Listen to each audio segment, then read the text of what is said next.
Salut à toutes et à tous, j'espère que vous allez bien, que vous avez passé un bon week-end. Eh ben moi, à la base, j'allais bien. J'avais plus mal à l'épaule, j'arrivais enfin à dormir. Et voilà, maintenant il fait chaud. Donc du coup, on est reparti avec le ventilateur, on est reparti à cette nuit, j'ai dormi. J'ai oublié d'arrêter le climatiseur, donc je vous dis pas la note d'électricité, parce que je sais pas combien de temps elle a tourné. Après j'ai eu froid du coup, non mais merveilleux, donc je me suis réveillée, non mais je suis dégoûtée. Voilà. Donc aujourd'hui nous allons faire Europe, puis politique, et je finirai par France, parce que du coup j'expliquerai ma vision de ce qu'on doit faire de gens que c'est pas quoi en faire en fait en ce moment, à l'instant T. Donc je parlerai un peu de ça et donc je vais vous raconter 5 minutes ce qui m'est arrivé. Finalement j'ai réussi à faire mon permis et ma carte grise. Donc la carte grise, mort de rire, j'avais donné, vous savez, parce que vous pouvez rajouter des papiers. Ok. Donc vu que mon permis de conduire était complètement illisible, puisque en fait la photo elle avait coulé et donc ça avait coulé sur les chiffres, enfin, vous voyez plus rien quoi, vous voyez. Le truc, ça ne ressemblait plus à rien. Donc j'ai dit, je vais mettre ma demande de permis, du coup, et les photocopies de mon permis de conduire. Parce que je pensais qu'ils voulaient le numéro, du coup. J'envoie ça, ils me disent non, on veut le permis de conduire recto verso. Donc qu'est-ce que je fais? J'envoie les photos toutes pourries, enfin, c'est pas les photos pourries, mais les photos de mon permis tout pourri en premier, le recto et le verso. Et après, je joins du coup les photocopies. Je me dis au moins comme ça, ils auront le numéro. Ils me disent non, c'est pas bon, on veut votre permis recto verso. Je dis attends, pour les cons ou quoi? Je leur ai mis. Donc je fais la con, comme d'hab. Ouais non, parce que dans ce monde, en France, il faut faire la con maintenant. Il faut faire la fille basique, vous voyez. Et je me dis, ben, je vais leur mettre que mon permis tout dégueulasse. Puisqu'ils veulent que ça, je vais leur mettre ça. Et puis, tiens, bon, basta, après, c'est bon qu'ils me prennent plus la tête. Eh ben, c'est passé. Non, mais un truc de fou. Non, mais un truc de fou. La personne, elle préfère juste le permis dégueulasse qu'on voit rien dessus, plutôt que... Parce que moi, je sais pas, tu vois? Non, elle veut juste ça. D'accord. Donc, vous lui envoyez n'importe quoi avec pas de photo dessus, que la photo, elle est morte et qu'il n'y a pas de numéro et tout, et c'est bon, c'est ok. D'accord. Ben, vous le saurez maintenant. Pour ceux qui veulent faire la carte grise et que leur permis qui est dégueulasse ou je sais pas quoi, fait bon, voilà, vous leur donnez le truc en l'état. Tu vois, voilà, c'est bon. Non, mais mort de rire. Donc, aujourd'hui, nous allons faire Europe. Ouais. Oui, parce que du coup, beaucoup de choses à dire en Europe. Enfin, de toute façon, un peu de partout d'ailleurs. Mais aussi en Europe. Alors, on va commencer. Le Parisien.fr, Espagne, le corps d'un bébé sans tête retrouvé sur une plage. Alors nous, on a des fœtus dans des seaux sur des parkings, et eux, ils ont des bébés sans tête. Le cadavre sans tête d'un petit enfant a été retrouvé sur une plage de Catalogne en Espagne. Selon les premiers éléments de l'enquête, il pourrait s'agir d'un bébé tombé d'une embarcation de migrants. Non, mais il n'y a que des mecs. Il n'y a que des mecs sur les bateaux. Ah ouais, non, il n'y a que des mecs. Ben là, c'est vite fait, hein, mon chéri. Tu vois, tu es en Espagne, si le corps déjà, c'est le corps d'un black, tu vois, c'est que peut-être, ouais, bon, d'accord, ok, mais tu sais, à peine en le voyant, enfin, logiquement, s'il n'est pas trop ah oui, d'accord, décomposition avancée. Oui, d'accord. Alors, le cadavre, oui, donc ça faisait longtemps sûrement qu'il était dans la mer. Selon le premier témoin de la découverte, son aspect désarticulé faisait penser de loin à une poupée abandonnée. Ça devait tenir à peine. Selon plusieurs rumeurs relayées sur les réseaux sociaux, le corps aurait été déjà aperçu la veille. Une information pas confirmée. Ah ouais, oui, non, mais c'est sûr, ils vont pas dire, non, on a laissé un bébé flottant. Ouais, non, ils savaient pas, on pensait que c'était un petit poupon, ou en plastique. Donc, on l'a laissé flotter, ouais, on n'allait pas se faire chier, envoyer un bateau et tout. Ouais, non, on attendait que de toute façon, avec les courants, il a laissé échouer, hein. Ah ouais, à un moment donné ou un autre, il a laissé échouer le truc, tu vois.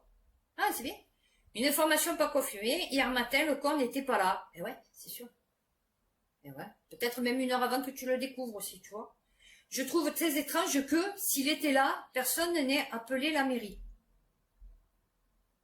Et qu'il pourrait s'agir de la marée mortum. a annoncé le maire de la municipalité en référence aux migrants qui meurent en traversant la Méditerranée. Ouais, mais lui, en fait, je pense que c'est pas de son propre chef, tu vois, qui a pris le bateau, en fait. Je pense qu'il avait sûrement une maman ou un papa. Tu vois, peut-être à bord de l'embarcation. Non, enfin, je dis ça, je dis rien. Du coup, alors, il n'était pas habillé pour la plage. Ouais, c'est sûr.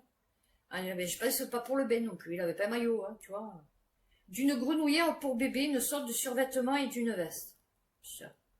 La zone où le corps a été trouvé est toujours fermée au public. Le corps démembré d'une femme avait déjà été retrouvé sur une autre plage de Tarragone. Ah, c'est bien!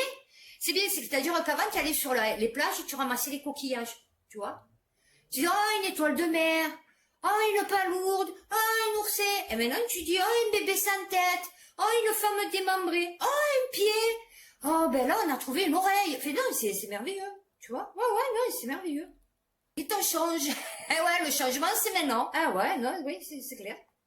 Ah, vous avez vu, en parlant de ça, puisqu'on en est sur les incendies, à Hawaï, il paraît qu'ils veulent faire des smart cities, que c'est pour ça qu'ils ont cramé, ils ont tout cramé. Eh ouais. Eh, c'est pas, ils sont pas bon, l'autre, à énergie dirigée, tu sais, chérie, tu suffit d'un beau foyer, tu vois, pendant une tempête. Tu n'as pas besoin d'armes sophistiquées pour allumer un feu, tu vois. Il te suffit de 2 pierres avant, hein, puisque les hommes préhistoriques arrivaient à faire du feu avec 2 pierres, tu vois, 2 silex, tu vois. Donc, je me doute que tes armes à énergie dirigée, ouais, ça tape un peu, tu vois. Et donc, il paraît que c'était pour faire une smart city. Non, c'est bien. Et là, pareil, incendie en Grèce, moi, à mon avis, c'est pas pour rien qu'il le faut. Le ministre de la protection du citoyen, eh ouais. Oh, heureusement que c'était pas de la forêt, tu vois, ou de la nature, tu vois, parce que du coup, c'était encore plus grave, le truc. Démissionne. Son départ serait lié au fait qu'il était en vacances ces derniers jours, alors que la Grèce est sur le pied de guerre face... Ben ouais, mais t'as ça, qu'est-ce que tu veux qu'il les fasse? Attends, mais c'est pas lui qui va éteindre, hein, il va pas prendre le seau pour y aller, hein, tu vois. Non, mais lol. Et il va pas prendre le seau et y aller, plutôt, parce que prendre le seau pour y aller, c'est un peu compliqué. Mais il va pas prendre le seau et y aller, tu vois, pour éteindre l'incendie. Donc ouais, il reste en vacances, celui, hein. Ma foi, moi aussi, hein. Moi, tu me dis, putain, c'est en train de cramer, et je te dis, qu'est-ce que tu veux que j'y fasse, en fait? Fais ce que tu as à faire, hein. Ah ouais? Ouais, j'en ai rien à foutre, moi, que ça crame. Je suis en vacances, ça fait. Cette annonce intervient un mois après des élections générales dans le pays de reconduction au pouvoir du Parti conservateur. Ah ouais? Ah, il a pas su conserver. Remplacé par l'ancien porte-parole du gouvernement. Alors, Notis Mitarakis sera... Fetasalakis. Non, c'est rigolo leur nom. Non, parce qu'au moins, c'est des vrais Grecs. Enfin, je veux dire, c'est des Grecs, quoi, tu vois. Sera remplacé par Yanis Wakonomu. Là, je doute. 49 ans, un ancien porte-parole du gouvernement conservateur lors de son premier mandat. Actuellement député de Nouvelle Démocratie. Oula! Moi, dès qu'il y a démocratie dedans, c'est compliqué maintenant. Ministre des Migrations. Ah, c'est plus de l'immigration, c'est des migrations. Il s'occupe des oiseaux, lui. Non, je sais pas, parce que moi, à l'école, on m'apprenait que il y avait des migrations. Tu vois? C'était les oiseaux. Bon, maintenant, c'est pour les humains. Mais bon, politique de migration stricte. Ah oui, c'est sûr. Qui c'est qui veut aller en Grèce? Non, mais je t'explique. La Grèce ayant été accusée à plusieurs reprises de refouler des migrants, ce que le gouvernement a toujours nié. Ah ben non, on les prend, hein. Ah ben oui, on est tellement mal payé maintenant. Bon, que ça va arriver ici aussi, hein. Mais on est tellement mal payé là-bas que nous, il nous faut de la mine d'œuvre. Ah ouais, à Taro. Non, nous, on les refoule pas, nous. Putain, justement, on les accueille à bras ouverts. Venez. Alors déjà que les salaires là-bas, c'est à 450 € maintenant. Alors là, avec les migrants, ils sont plus qu'à 250. Ah ouais, non. Alors, toujours dans le bon, Allemagne, un étendard avec une croix gammée hissée à la place d'un drapeau arc-en-ciel dans une gare. BFMTV.com. Alors, tu sais, chérie, c'est pas ou tout noir ou tout blanc, tu vois, dans la vie. Il peut y avoir des nuances. Tu vois, tu peux mettre, par exemple, un drapeau allemand. Ou au pire, un drapeau européen, tu vois. Mais de passer du LGBT au nazi, ouais. Un appel à témoins a été lancé pour retrouver les auteurs du délit. Ils seront punis avec toute la sévérité requise par la loi. Ouais, bon, déjà, faudrait-il les retrouver, déjà à la base. Alors, des inconnus ont remplacé le drapeau arc-en-ciel hissé en permanence à la gare de Neubrandenburg.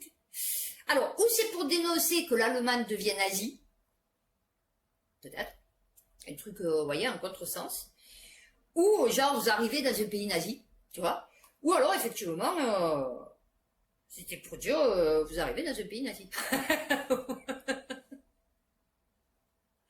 Des inconnus ont remplacé le drapeau arc-en-ciel. Alors, d'accord. Bon, déjà, je sais pas ce qu'elle foutait à la gare, ce drapeau, mais bon. Dans l'est de l'Allemagne, par un étendard avec une croix gammée, un acte de glorification. Oui, d'accord, ben oui, je doute. Non, et c'était pas des Indiens, tu vois. Une nouvelle dimension est atteinte dans la glorification de l'île. Ouais, mais si tu faisais pas autant de la merde, peut-être les gens ils seraient un peu plus solidaires et un peu plus ouverts, tu vois. Alors, ça c'est courrier international. Alors, c'est vu du Royaume-Uni. D'accord? Parce que du coup, c'est pas des gens de France qui écrivent en France. D'accord? La réussite discrète de l'économie française. Ben ouais, plus 0,5. Vraiment très discrète. Ah ouais, non, pas si inaperçu même. Secoué par des vagues de protestations contre la réforme des retraites. Non, ça va. Puis par une violente contestation après la mort du jeune Naël, qui n'a aucun rapport avec la protestation contre la réforme des retraites. La France ferait presque oublier sa réussite économique. C'est qui est économiste? Et je pense qu'il va falloir, alors, ou revoir ceux qui rédigent les articles, et ceux qui imaginent le truc, ou changer peut-être de nom. Ah ouais, non, parce que du coup, cette année, jusqu'à présent, les Français ont tout fait pour donner l'image d'un pays en faillite. Ah ouais, non, on n'est pas en faillite, on a plus de 0,5. Ça va. Mais je veux dire, par 2 fois, ils sont descendus dans la rue. Quel est le rapport, les pépettes? Et manifester retraite et émeute. Comment un pays à ce point rétif au changement? Ah non, le changement c'est maintenant. Eh ouais, non, non, mais regarde, on a fait beaucoup de changements déjà. Maintenant la police, elle a peur des voyous. Quand ils les arrêtent, les juges ne les mettent plus en prison, ils les relâchent. Non, ça change. Voilà, les mœurs changent. Les paratifs, hein. Bah, ils ont passé toutes les lois qu'il fallait, Macron. Bah oui, depuis qu'il est ministre de l'économie. Et après, président, hein, il a passé toutes les lois qu'il fallait pour détruire la France. Avec le consentement des Français. Eh oui, sa réélection pour confirmer le truc, comme je dis chaque fois. Alors, mais à son industrie nucléaire à Paris... Ah, d'accord. Alors, attends. Nucléaire et géant du luxe. Oui, non, c'est sûr. Mais c'est tout ce qu'on a. On n'a plus que ça maintenant, en fait. On n'a plus que le luxe, parce que même le tourisme, il n'y a plus. Quoique modeste, a été le double de celle de l'Allemagne. On a fait 0,5. Depuis 2018, d'accord. Eh ben oui, mais parce que l'Allemagne est en chute libre, donc c'est sûr que bon. De fait, après certains indicateurs, la France fait preuve d'une vitalité étonnante par rapport à ses 4 plus grands voisins européens. Alors, de plus, sa production d'électricité hexagonale est l'une des moins émettrices de CO2 en Europe.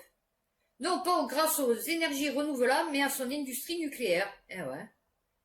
66%, plus que 66. On était à combien? 70, non?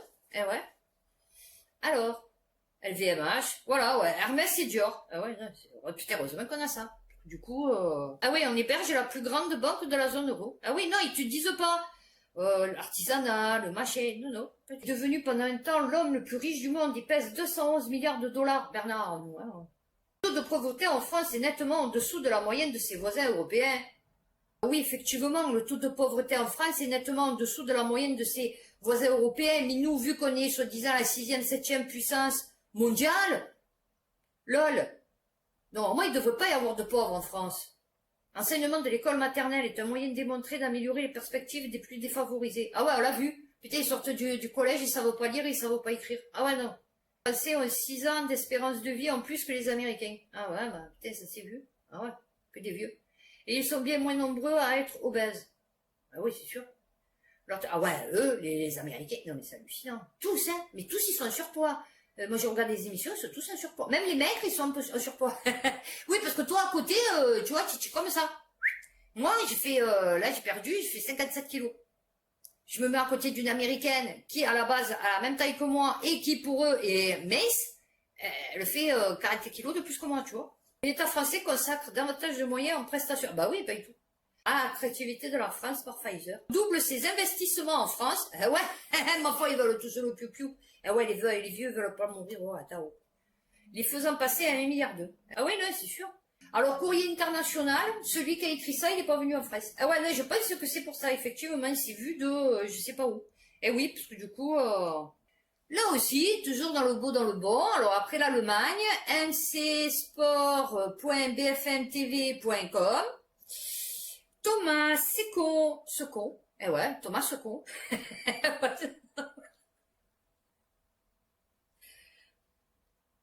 Pardon. Il porte bien son nom.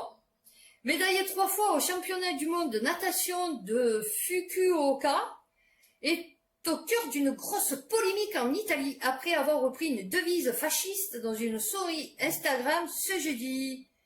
Ouais, mais bon, il s'appelle Thomas Secon. Qu'est-ce que tu veux que je te dise? 3 mots lourds de sens. Tout juste médaillé d'or aux 50 mètres papillon. Alors papillon, ils ont écrit P-A-P-I-2-L-I-O-N. Papillon. Ion. Ah ouais, non. Lors des championnats du monde de natation de Fukuoka, le nageur italien Thomas Secon a fait parler de lui pour des faits beaucoup moins glorieux. Alors, qu'est-ce qu'il a dit? Alors, Boia Cimola, pouvant être traduit approximativement par celui qui abandonne est un traître. Slogan considéré comme fasciste en Italie, puisqu'il est l'ancien mot d'ordre des Arditi, l'un des corps de l'armée italienne lors de la Première Guerre mondiale. Il fut ensuite repris par certains officiers se liant au faisceau italien de combat en 1919, parti fasciste créé, entre autres, par Benito Mussolini. Non, mais ça va, il savait pas. Ouais, il est tout jeune, il savait pas. Il a vu ça sur Instagram, il a repris. Voilà, tu reprends tout et n'importe quoi. Hein. Je me dissocie de toutes ces significations politiques et idéologiques. Ah ben ouais, bah alors tu aurais pu en prendre une autre, tu vois. Là, le mec, en plus, il te dit, je me dissocie de toutes ces significations. Le mec, il te sort une phrase texto comme la phrase du slogan de machin. Il te dit, non, moi, c'est pas... Non, non, pas du tout. Ah non, pas du tout. Non, mais je vous dis, ils sont dans un autre monde. On reste sur l'Italie et le fascisme, puisque du coup, nous savions que ça finirait par arriver en Italie. La traque des familles homoparentales par le gouvernement de Giorgia Meloni a commencé. À Padoue, plusieurs dizaines de... C'est pas un truc c'est Padoue? Plusieurs dizaines de mères risquent de voir leur nom rayé des actes de naissance de leur enfant. Ok. Alors, une décision qui découle de la politique du nouvel exécutif, ok, de la colère et de la tristesse, mais pas de surprise, lorsque Valentina a reçu en juillet la lettre l'informant que le nom de sa conjointe risquait d'être rayé de l'acte de naissance de leur fille. Cette Italienne a vu ses pires craintes se concrétiser, c'est-à-dire à ce moment-là, il faut... Je sais pas, il y a le mariage pour tous aussi. Non, parce que du coup... Alors, affirmer que les familles homoparentales n'étaient pas de vraies familles. Oui, c'est que ça à faire de ta vie. Comme des dizaines... ouais. Comme des dizaines d'autres couples lesbiens, Daniela et Valentina vont donc devoir plaider leur cause en novembre devant le tribunal. D'accord. Saisit le parquet de Padoue pour rectifier les actes de naissance de 33 enfants. Putain, il n'y a que ça, 33 enfants. Non, je dis pas, mais franchement, putain, ne faire apparaître que le nom de la mère biologique. Et ça, mets-le en place pour les prochains. Là, la fille, c'est ça. Imaginons la deux noms, elle se retrouve qu'avec un seul nom. Enfin, je sais rien. On parle d'enfants pour voir assez de 6 ans. Ben ouais. Qui ont eu 2 mamans toute leur vie. Ben ouais, c'est ça. Ouais, du coup, on va dire, ouais, ta mère, enfin, parent 1, du coup. Bon, je sais rien, Cristal machin. Parent 2, ben, plus rien. Katharina a été conçue au Danemark, mais elle est née à Padoue. Nous avions choisi cette ville parce que nous savions que le maire acceptait depuis 2017 d'enregistrer 2 mères sur les actes de naissance. Ah, ils n'ont pas eu alors le truc pour tous. Eux. Ah, et eux, pourquoi ils l'ont pas eu? Non, c'est pas du jeu. GPA, la procédure est bien sûr illégale en Italie. Ah ouais, d'accord. Ah ouais, d'accord. Eh ben, vous voyez comme quoi je savais pas. Moi, je pensais qu'on avait tout mis linéaire pour tous les pays d'Europe. Et non, je vois qu'il y a des pays plus en avance que d'autres. Ah ouais, genre nous. Enfin, sur certains points, du coup, on est plus en avance, point de vue mœurs, un peu bizarre, on est plus en avance. PIB au premier trimestre 2023, l'Italie surclasse la France. Non, c'est pas possible. Econostrum.info. Econostrum. Alors, que qu'il arrive, le PIB italien au premier trimestre 2023 affiche un taux de croissance supérieur aux attentes. Ah, attends, alors. L'exécutif italien a accueilli avec joie le taux de croissance du PIB en hausse de 0,5% par rapport au quatrième trimestre de 2022. Il est également en augmentation de 1,8% par rapport au premier trimestre de la même année. Les analystes tablaient sur des hausses respectives de 0,2 et de 1,4%. C'est bien. Et nous? Alors attends, oula. En Europe, à 0,1%. Mais c'est magnifique le taux de croissance européen de la zone euro. Hein? C'est pas merveilleux? On n'est pas à 0 plus 0 égale à tête à toto. On est à 0,1%. Eh ouais. En Europe, seule l'économie portugaise avec une croissance à 0,2. J'étais un peu optimiste tout à l'heure avec mes 0,5. 0,2. Eh ouais, 0, ouais. Nous aussi, hein. Bientôt la tête à toto, hein. Des nouvelles encourageantes. Alors, l'Italie et l'Espagne en particulier affichent des résultats meilleurs que prévus. Et heureusement que The Economist, hein, un peu avant, nous a dit que on avait une économie magnifique. Hein, 0,2, voilà. Non, c'est merveilleux. Non, mais j'adore, moi, les experts. Leurs experts. Ah ouais, j'adore. Alors, j'ai pas tout l'article parce que c'est bfm.com. Et là, on a 2 lignes.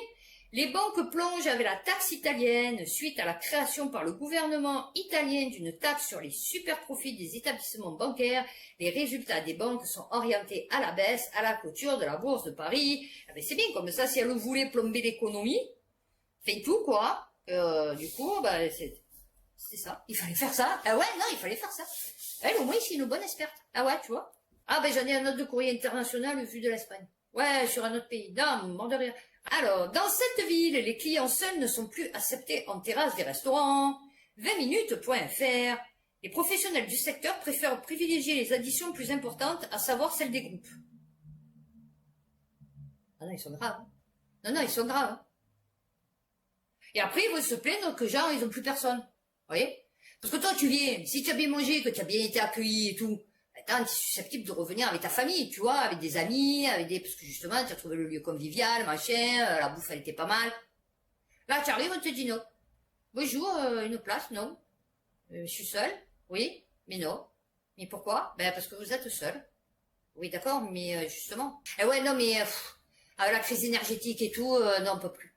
On peut plus parce que là, pour faire une assiette, en plus, vous voyez, nous c'est 2, 3, 4, 5, 6. Voilà, mais pour faire une assiette en plus, non, on va pas user le chef, on va pas user le serveur, on va pas user, ça coûte cher, le gaz, machin et tout. Donc c'est où on le fait, vous voyez, pour plusieurs, ou alors on le fait pas. Voilà. Donc écoutez, allez au McDo, allez au Burger King, je sais rien, à Los Polos, là où je suis allée la dernière fois. Mais en tout cas, pas chez nous, puisque nous, on prend que des groupes. Voilà. Non, c'est bien. S'installer seul pour manger ou boire un verre est presque devenu impossible à Barcelone. Ah non, ne demandez rien. Sur la première terrasse où j'ai obtenu une table, là, c'est le coup à faire, c'est de s'asseoir et de demander une place. Et le mec, il te dit non. Et puis d'un coup, tu ramènes tous tes potes, tu vois, une dizaine de personnes, ils vont te dire alors c'est bon, et tu dis non parce que du coup, il a dit que j'étais tout seul. Voilà, et vous repartez. Ah ouais, non, mais... Les plaintes concernant cette nouvelle pratique des restaurateurs se sont multipliées, notamment sur les réseaux sociaux. La tendance serait liée à la pandémie de Covid-19. Ah ouais, ils font ce qu'ils veulent. Ah ouais, ils font ce qu'ils veulent. Et après, ils viennent de te pleurer. Ah ouais, après, ils viennent de te pleurer. Enfin, surtout en France. Ouais, non, parce que du coup, nous, ici, on pleure. Ah oui, non, ici, on pleure beaucoup. Beaucoup Kleenex, beaucoup, ouais. Limite, sopalais, tu vois, parce que du coup, pièce à frotter. Ouais, microfibre. Ah ouais. Saisie record, des chiens renifleurs détectent 8 tonnes de cocaïne dissimulée dans un conteneur de bananes. Mangez la banane, parlez debout. L'indépendant.fr. La drogue d'une valeur estimée à 600 millions d'euros a été détruite. Les douanes néerlandaises ont saisi plus de 8 tonnes de cocaïne dissimulée dans un conteneur de bananes qui venait du canal de Panama. Enfin non, d'Équateur du coup. Mais qui a réussi, malgré la sécheresse, à transiter par le canal du Panama. Un réseau de passeurs de Syriens qui opérait sur 3 continents démantelé. Non, et ça va. 19 personnes susceptées d'appartenir à une organisation criminelle et favorisant l'immigration illégale ont été arrêtées et 6 d'entre elles placées en détention provisoire. Eh ouais, allemande. Eh ouais. Non, à ce moment, il passe, putain, j'ai une tête, À ce moment, ils passent les douaniers là sur Discovery Investigation. Et en fait, tu as la Belgique, l'Espagne et l'Allemagne, je crois. Un truc comme ça, mais il n'y a pas la France. Oui, parce que je pense que les douaniers français n'ont aucun rapport avec les douaniers, les autres douaniers. Non, je pense qu'ils ont pas de... Non. Alors, la police espagnole a annoncé ce dimanche avoir démantelé une organisation criminelle qui organisait le transfert de Syriens depuis le Liban jusqu'en Espagne, Allemagne et Norvège, à travers 3 continents. Eh ouais, ben ouais. 20 000 euros. T'imagines en vérité? Non, parce que là, il y en a plein, ils disent, ouais, nanana, ils payent les passeurs. Bon, d'accord, ok. Mais les mecs, pour payer les passeurs, ils endettent la famille derrière. Vous le savez? Et que si, par exemple, ils n'arrivent pas à rembourser, puisque de toute façon, ils n'arrivent pas à rembourser, quand ils arrivent ici, ils sont esclaves. Ou alors, là-bas, ils prennent des gens de la famille en esclaves. Enfin, tu vois, pour qu'ils remboursent. 2,5 millions d'euros de bénéfices. Alors, selon les premiers éléments de l'enquête, la route migratoire commençait au Liban, où les migrants embarquaient depuis l'aéroport international de Beyrouth jusqu'en Égypte. Eh ouais. Moyennant 4 000 euros. Eh oui, c'est sûr qu'en plus, vu l'état du Liban, tu vois, je pense que les mecs, pour 4 000 euros, ils te le font. Ils en ont rien à péter. Ah ouais. 4 000 euros, ça fait beaucoup pour là-bas, tu vois. De là, les Syriens passaient par voie terrestre en Libye, en Tunisie et jusqu'en Algérie pour 3 500 euros. Alors, depuis Oran et Mostaganem, elles utilisaient des embarcations pour rejoindre les côtes espagnoles, 10 000 euros. 250 euros par semaine.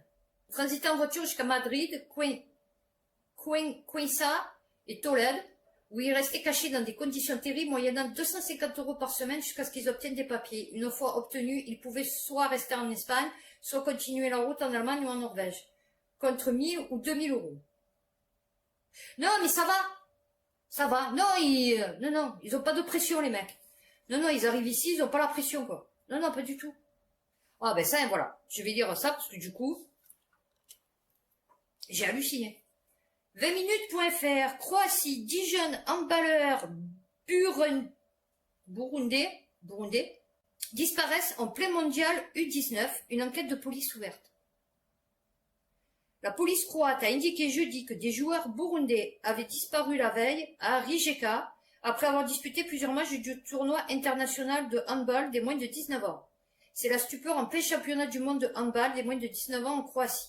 10 jeunes joueurs burundais qui participaient à cette compétition internationale ont en effet disparu en plein tournoi, comme l'a indiqué jeudi soir la police croate. Il s'agit de 10 jeunes hommes nés en 2006 qui ont quitté mercredi vers 15h30 les locaux d'une cité universitaire de Rijeka et qui sont partis dans une direction inconnue, a expliqué la police régionale dans un communiqué. Selon la même source, ces participants au mondial U19 qui se déroule, bon, ça fout, étaient logés dans cette cité universitaire.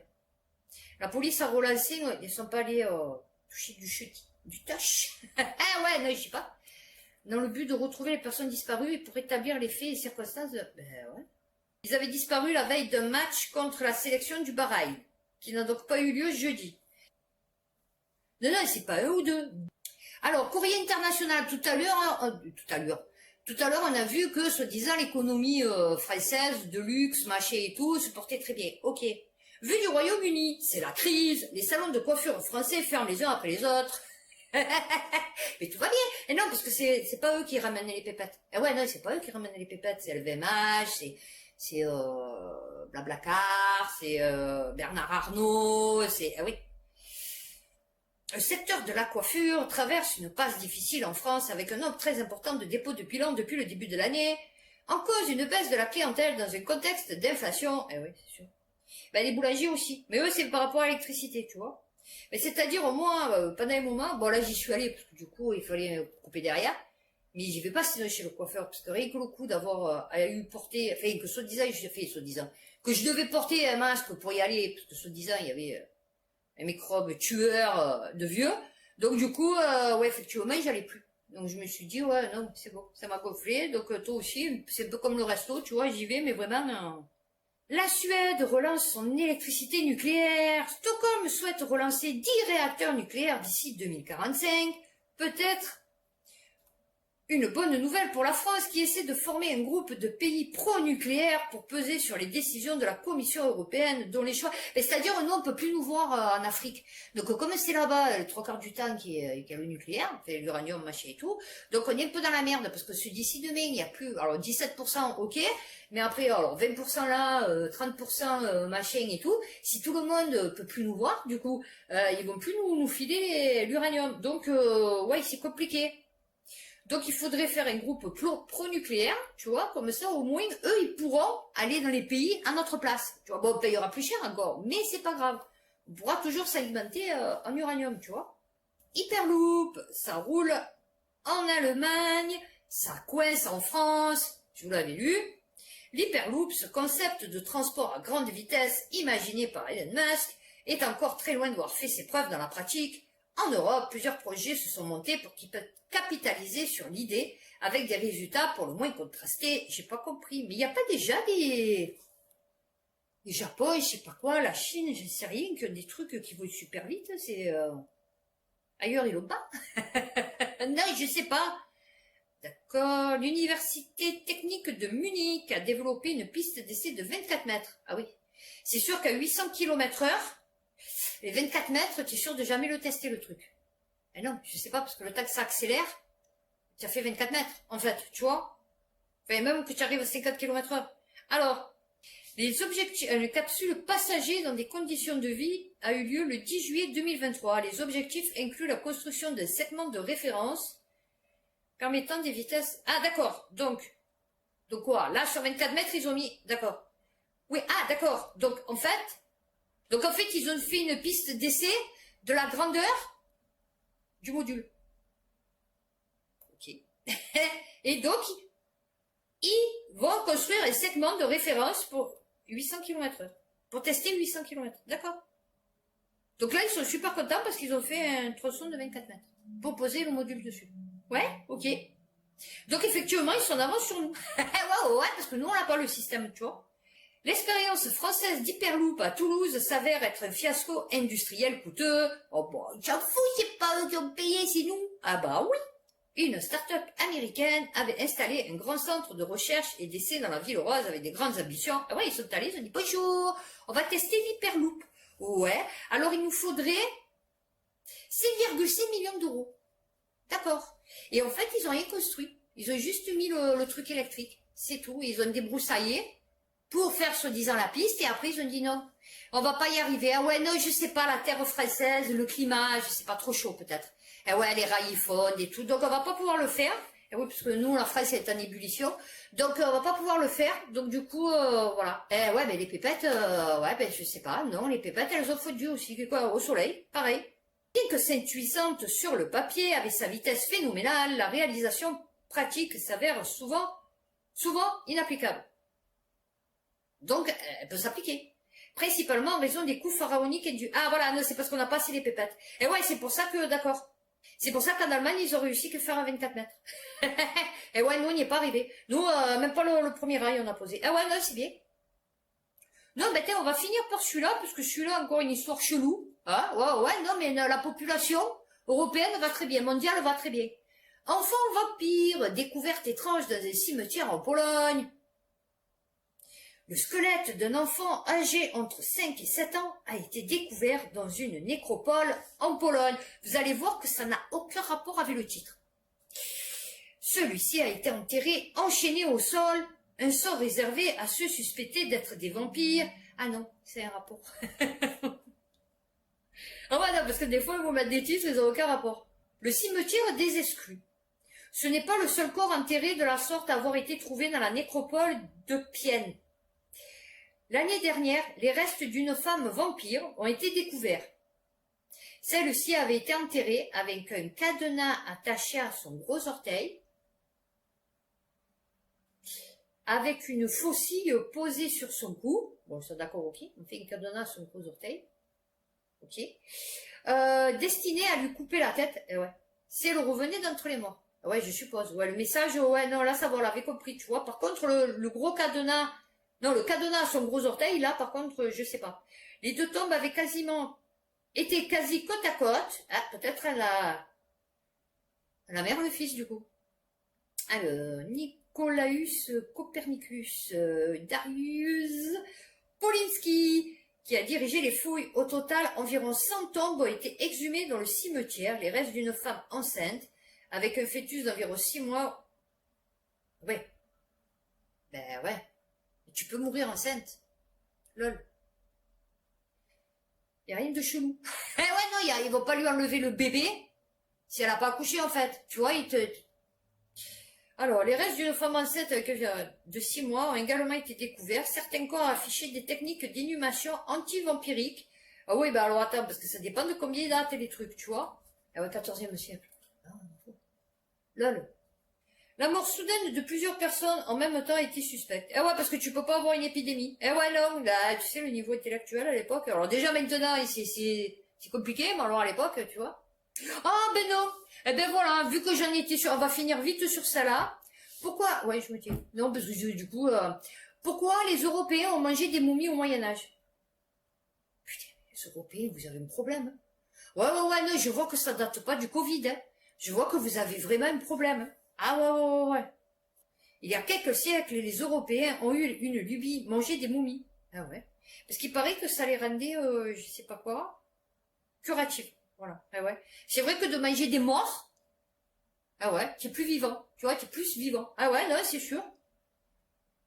Fait des morts. Du coup, des morts momifiés. Des momies. Non mais... Oui, réduisés en poudre. Ah ouais, je sais, ouais. Un cannibalisme médical. Oh bah tu sais maintenant. On n'y est plus à ça près. Hein, franchement, là, on voulait me tuer et tuer mes enfants parce que on se soumettait pas au diktat médical, tu vois. Donc je me doute que bon, fascination presque morbide pour l'Égypte. Ah ouais, c'est le cas de le dire, parce que manger de la momie... Bonjour, s'il vous plaît, je voudrais 1 kilo de momie, s'il vous plaît. Ouais, quel morceau? Oh bah, n'importe, hein, vous savez, vous pouvez m'enlever les bandelettes par contre avant, parce que du coup, je pense qu'à la cuisson... Ouais, mais après, vous pouvez faire genre étouffé. Vous voyez, cuisson à l'étouffé, c'est-à-dire vous gardez la bandelette, vous laissez la momie dedans, enfin le morceau de momie, et du coup, ça va faire une petite cuisson à l'étouffée. Vous pouvez même, à la rigueur, essayer de glisser des herbes de Provence. Vous voyez, non, très bon, très bon. Alors, pas trop sur le barbecue, parce que du coup, c'est déjà cuit. Enfin, c'est déjà mort. Enfin, c'est déjà cuit, mort, séché. Donc, mais une cuisson à l'étouffée, vous voyez, ou à la vapeur. Vous voyez, très beau aussi, la cuisson à la vapeur. Non, mais... Voilà, bah écoutez, on aura fini sur cette belle note. Eh oui, bon, encore que maintenant ils veulent nous faire manger des insectes, hein, donc du coup, bon. C'est vrai que l'insecte ne souffre pas. Ouais, non, l'insecte ne souffre pas. L'insecte n'a pas de petit cœur. L'insecte n'a pas un cerveau. L'insecte a peut-être des émotions. Donc, effectivement. Mais c'est pas grave. Bon, la momie, elle n'en avait pas, ça c'est sûr. Ça faisait longtemps qu'elle n'en avait plus d'ailleurs. Bon ben voilà. Donc eh ben, écoutez, merci beaucoup pour avoir suivi ma vidéo. Donc mercredi, nous allons faire politique. Et d'ici là, bah écoutez, prenez soin de vous, faites attention à vous, et puis à bientôt pour une prochaine vidéo.